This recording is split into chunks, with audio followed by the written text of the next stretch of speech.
Assalamualaikum warahmatullahi wabarakatuh. Apa kabar sobat sekalian? Semoga baik-baik saja. Jumpa lagi di channel Dielgo. Kali ini kita akan membahas berita tips kesehatan yang ada di sekitar kita, yaitu uh, bagaimana kita hidup sehat ya dengan melalui proses diet ya. Tentunya diet bukan berarti tidak makan, tetapi diet dalam arti adalah makan tetapi makanan-makanan yang sehat ya. Di antara ini yang akan kita bahas adalah makanan yang salah satunya bikin gemuk, yaitu camilan ya.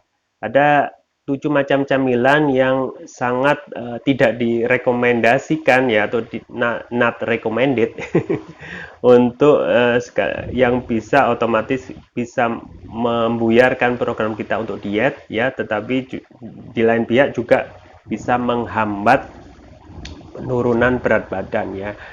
Dan ini memang konsumsi camilan itu memang biasa ya di antara kita ketika kita sedang santai ya, apa namanya, dengan teman, keluarga ya, ataupun santai di sendiri, itu biasanya camilan-camilan yang biasa kita konsumsi itu ya seputar apa namanya, makanan yang digoreng ya, dan itu memang kalau dikonsumsi terus-menerus memang tidak dianjurkan ya, karena banyak sekali zat-zat apa namanya, kandungan nutrisi yang mungkin tidak sehat ya, misalnya kolesterol dan lain sebagainya.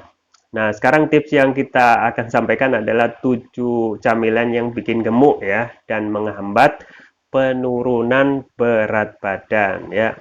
Yang pertama adalah es krim ya. Es krim ini adalah bahan dasarnya susu ya, susu dengan cita rasa manis ya. Jadi nggak ada es krim itu yang nggak manis. Jadi yang dihindari kan memang kandungan gula yang berlebih gitu ya. Makanya ketika ada kita sudah menjalankan program pola hidup sehat, makan makanan sehat, dan juga apa namanya, pola makan sehat, kemudian pikiran yang positif untuk memberikan apa namanya, imunitas ya. Makanya makanya perlu untuk menghindari makan yang satu ini, es krim misalnya ya, karena bahan dasarnya itu susu dan ada campuran yang lain yang sifatnya manis ya, termasuk juga gula ya. Kalau kita melihat rangkuman dari headline, sesekali menikmati es krim itu boleh saja gitu ya. Ya, boleh saja asal tidak berlebihan, ataupun kalau dalam seminggu itu satu kali saja ya. Dan konsumsinya itu jangan es krim yang paling besar atau tetapi es krim yang sedang, yang minimal untuk menghilangkan rasa kangen kalau kita ingin menjalankan program diet atau menjalankan pola hidup sehat. Satu, es krim itu harus dihindari ya karena mengandung gula dan juga kalorinya itu sangat tinggi sekali ya. Yang kedua itu adalah kue-kuean ya, kue-kue kering atau cookies, donat manis, termasuk camilan tinggi gula, tepung, dan lemak yang bisa membuat gemuk ya. Apapun yang kita ketahui seperti donat, kue ya, kue kering itu kan pasti mengandung gula ya, dan rata-rata diameternya ada yang kecil, ada yang besar, ada yang diameter 3 cm ya.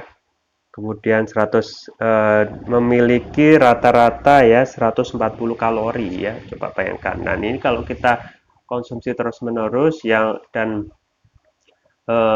kue kering yang ada macam-macam topping yang rata-rata choco chip itu ya, otomatis kita tidak akan terasa bahwasanya kita itu sudah menggagalkan program diet kita, ataupun juga menambah kalori tubuh kita yang seharusnya ya. Kalori itu harus dibakar melalui olahraga, tetapi ini tidak akan menumpuk terus kalau kita diam saja ya.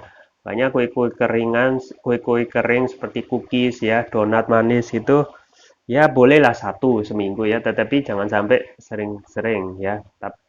Dan ketika sudah mengkonsumsi, artinya kita sudah mempunyai apa namanya, makanan manis yang itu juga tidak, itu bisa membuat kegemukan dan juga kalori kita kan nambah gitu ya. Yang ketiga adalah makanan coklat ya. Tak sembarang coklat bisa dinikmati untuk camilan harian ya. Kalau snack coklat itu dengan kandungan susu dan gula justru bisa memicu kenaikan berat badan ya. Jika mengkonsumsi coklat sebagai camilan, pilih jenis coklat hitam atau dark coklat dengan prosentase kakao sebesar 60% ya. Coklat hitam kaya antioksidan serta baik untuk kesehatan otak dan jantung ya. Jadi harus konsumsi coklat ya. Coklat pun menghindari konsumsi coklat. Kalaupun kita mengkonsumsinya ya pilih yang dark coklat dan itu jangan sampai kebanyakan ya. Sayang kalau kita apalagi sudah ketagihan coklat ya. Yang keempat adalah kentang goreng ya. Nah, ini biasa adalah makanan junk food yang biasa kita temui ketika kita memesan ayam goreng di fast food ya. Camilan yang ini ya salah satu yang bisa bikin gemuk ya.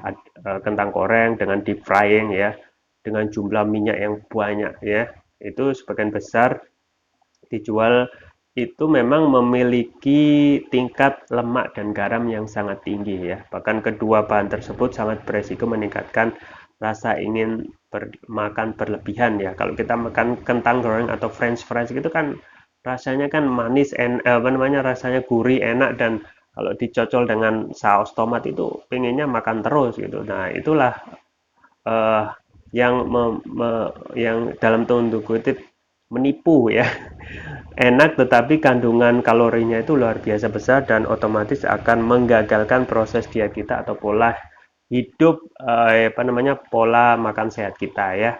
Yang kelima adalah keripik. Ya, aneka macam keripik itu yang garing, dia gurih itu pastilah. Itu bisa kita lihat apa namanya kita jumpai di minimarket ya, keripik-keripik yang sudah dalam kemasan itu kan pasti mengandung garam dan juga bahan-bahan yang akan menggagalkan ataupun bahan-bahan yang dapat menyebabkan keinginan makan terus-menerus ya. Maka kita harus mengurangi konsumsi keripik ini ya, hanya konsumsi yang sedang saja. Ataupun kalau kita ingin bebaskan diri kita dari ataupun ingin menjaga diet kita ya jangan makan keripik yang mengandung garam ya. Makanlah makanan sehat ya, sayur mayur dan lain sebagainya. Yang keenam adalah sereal manis ya. Sereal manis itu yang biasa kita jumpai ya.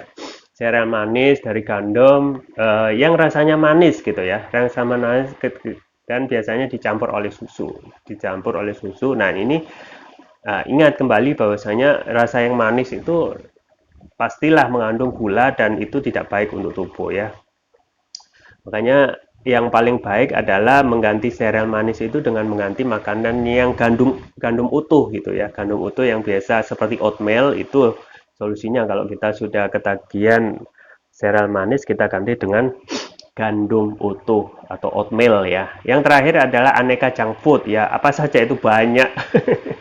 Banyak sekali macam-macam junk food yang bisa kita jumpai seperti pizza, burger, hotdog, kebab ya, chicken nugget, tacos, fish and chips, sosis, dan masih banyak lagi. Ya memang rasanya enak ya kalau kita sering ataupun ya kita pasti suka dan rasanya yang gurih dan juga rasa dagingnya yang kerasa dan kita harus waspadai bahwasanya itu adalah eh, yang salah satu makanan yang tidak dianjurkan ya prosesnya cepat tanpa tidak ada nutrisi bahkan yang sangat minim ya dan tinggi lemak, tinggi kalori, tinggi apa namanya natrium dan serta gula tambahan ya. Apa yang bisa kita dapatkan? Hanya enak saja kan nggak mungkin ya. Ingat kalau kita terus-menerus mengkonsumsi junk food seperti ini, otomatis akan menambah berat badan tubuh kita dan mungkin kelebihan berat badan itu tidak terasa ya, tapi akan terus-menerus bertambah berat badan kita. Dan ingat ketika kita sudah sampai pada obesitas, yang terjadi adalah resiko penyakit jantung ya, diabetes tipe 2, diabetes, obesitas dan lain sebagainya itu yang memang dihindarkan gitu ya. Memang kalau sudah seperti itu dan kebiasaan kita sering itu maka sedari sekarang kita harus berpikir untuk menghindari cemilan-cemilan seperti itu ya karena resikonya besar seperti jantung ya, penyakit diabetes yang kan merugikan kesehatan kita sendiri. Dan ya yang paling penting adalah tetap kita harus menjaga kesehatan dan selalu menjaga imunitas tubuh agar kita tidak terserang penyakit ya. Tetapi kalau kita sudah seperti parah seperti ini ya, kondisi pola hidup makan kita sudah parah, dan mengkonsumsi makanan-makanan yang berkalori tinggi, manis, cemilan dan lain sebagainya, kita harus menstabilkan dengan konsumsi produk-produk kesehatan. Yang saya anjurkan adalah mengkonsumsi propolis ya, dan propolis yang saya anjurkan adalah Turkish Propolis Ruqyah ya. Ini yang saya anjurkan karena memang ini adalah propolis yang mempunyai banyak manfaat ya, dan memberikan manfaat yang berlebih untuk penyakit-penyakit yang parah seperti tadi yang disebutkan, seperti penyakit jantung, diabetes, dan juga bisa menjaga kesehatan tubuh kita ya. Jadi pencegahan itu lebih baik daripada mengobati ya. Sebelum kita sakit, sebelum untuk menjaga kesehatan dan imunitas, kita harus selalu menjaga kesehatan dengan mengkonsumsi propolis ini. Dan propolis inilah, Turkish Propolis Ruqyah ini yang sangat dianjurkan. Pertama ya, kenapa? Karena ada nanoteknologi ya. Nanoteknologi ini yang meningkatkan kelarutan dan penyerapan oleh tubuh. Dan kenapa dengan nanoteknologi ini ya? Karena dengan ada nanoteknologi, maka proses apa namanya, penyembuhan terhadap penyakit itu cepat ya. Untuk menjaga stamina itu sangat maksimal ya. Kemudian juga dalam hal apa namanya, imunitas tubuh itu tetap terjaga secara kontinuitas ya. Di sini juga ada rukiahnya ya. Beda dengan propolis yang lain adalah rukiahnya. Rukiah itu kita ketahui adalah terapi kesehatan yang sangat dianjurkan, yang dapat menyembuhkan penyakit medis dan non medis. Penyakit medis itu banyak sekali seperti diabetes, jantung, stroke dan lain sebagainya. Untuk non medis seperti kerasukan jin, dan itu bisa disembuhkan dengan mengkonsumsi rutin Turkish Propolis Ruqyah. Turkish Propolis Ruqyah ya. Dan yang poin selanjutnya adalah tentang Turkish Propolis Ruqyah Brain ya. Ini adalah khusus untuk nutrisi otak ya. Nutrisi otak yang sangat dianjurkan untuk anak-anak, dewasa, remaja ya, untuk menutrisi otak mereka. Kemudian juga untuk meningkatkan kecerdasan pada anak dan remaja. Untuk dewasa juga bisa ya, karena tujuan utama adalah menutrisi otak. Orang dewasa yang suka lupa atau pikun itu bisa mengkonsumsi ya. Untuk anak-anak juga untuk bisa memudahkan mereka untuk menghafal ya, menghafal pelajaran. Untuk remaja yang kemudian yang paling penting adalah untuk menutrisi otak untuk mereka anak-anak ya, dalam masa perkembangan ya. Konsumsinya mudah, tinggal teteskan sesuai berat badan tubuh. Misalnya berat badan tubuh 70 kilo, 7 tetes ya, 2 kali pagi dan siang. Untuk terapi berat 3 kali ya, pagi, siang, malam ya. Jangan lupa untuk menjaga kesehatan, stamina dan imunitas tubuh dengan mengkonsumsi rutin Turkish Propolis Ruqyah. Link pembelian ada di deskripsi, atau kunjungi toko online kami di Shopee, Tokopedia dan Shopee dengan nama toko Dielgo. Itu saja yang bisa saya sampaikan, semoga bermanfaat. Saya Ramadan ini, jangan lupa like, share, dan subscribe. Sampai jumpa lagi. Wassalamualaikum warahmatullahi wabarakatuh.